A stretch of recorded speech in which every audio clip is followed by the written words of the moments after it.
The grieving families, reality setting in after getting the crushing news. The sadness mixed with anger at the airline for the way they have handled the tragedy. ABC's Bob Woodruff is in Kuala Lumpur for us this morning. Good morning, Bob. Good morning, Robin. I just got out of the press conference. You know, the families were certainly hoping to hear more details about where that plane went and why it went down, but they did not get any of that today. But there was a very interesting financial offer from the airline.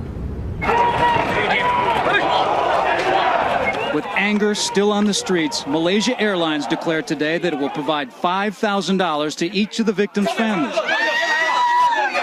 But that is compared to $25,000 granted by Air France to its victims 5 years ago.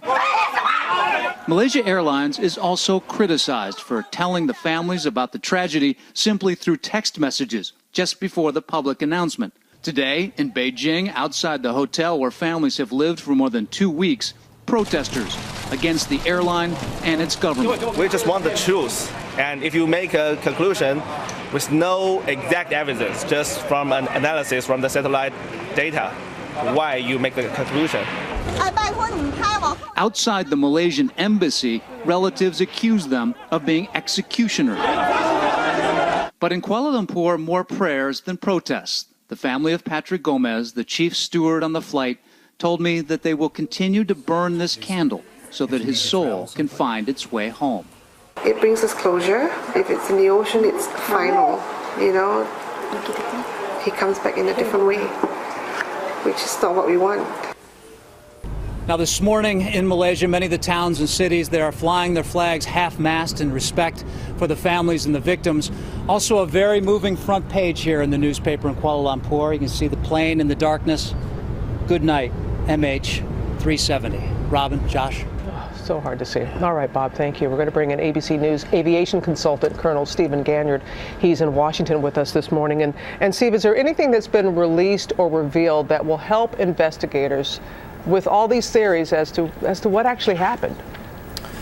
Not really, Robin. I think the key yesterday was that we finally affirmed what we believed for probably a week to 10 days now. And we came out and said, we know it's on the southern track, and if it was on the southern track, we know it all had only so much gas, and there was no way it was going to make land. So I think this was more for the families, and to move the search along with what we knew was actually the truth. And so it's, as David said, this is now a recovery operation. It's not a rescue operation. And we heard what the Australian investigator said. We're not searching for a needle in a haystack. We're still trying to determine where the haystack is. So any new revelations as to where they're looking?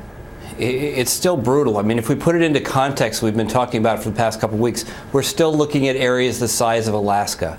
It's just overwhelming. The task is just unbelievable. We've got a lot of ships, we've got a lot of planes out there, but I think what's going to happen is we're going to shift to looking at the last known position of the aircraft before it hit the water. So instead of chasing debris, I think that we're going to begin to focus on trying to estimate where the airplane was based on that last pinger hit, based on how much gas was in it, and how far it might have traveled downrange. So I think that there'll be a shift. It'll be a little bit subtle. We won't go look for debris as much, but more looking for the bottom of the ocean. And we did hear in David's report about the U.S. Navy sitting in a black box locator. Can you tell us a little bit more about what that entails? It looks sort of like a stingray. It gets towed at very low depths behind a ship, and it has hydrophones, microphones that will be listening for that pinger out there, hopefully finding the wreckage at the bottom of the ocean. And even if the sound is no longer there after a couple of weeks, there's still a way to be able to find the box? Well, there is. If we have a general idea, there's a thing called side-looking sonar that the U.S. Navy will also contribute to the effort. And really what it does, it'll make a sort of a black and white picture of the ground, of the seabed, so that you'll be able to see if there's debris on the seabed. But again, we've got to get in a general area. We just cannot go out and search the whole South Indian Ocean and expect to find what we need to find. Good point there. All right, Steve, thank you very much.